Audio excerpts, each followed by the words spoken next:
এমন এক অপূর্ব সুন্দর হাদিস শুনলাম যা শুনে আমার তো কলিজা পুরাই ঠান্ডা হয়ে গেল। যদি কোনো ব্যক্তি গীবত করে আপনি যদি তাকে বাধা দেন তাহলে কী লাভ?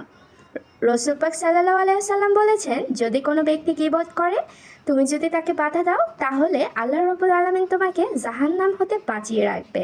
এটা আল্লাহ রাব্বুল আলামিনের হক, তিনি এটা করবেনই করবেন। এর চেয়ে অপূর্ব সুন্দর হাদিস হয়তো আর কোনোটা হতেই পারে না। জাহান্নাম হতে বাঁচার জন্য এই একটি অস্ত্র বিশাল কাজ করবে, তাই না বলেন?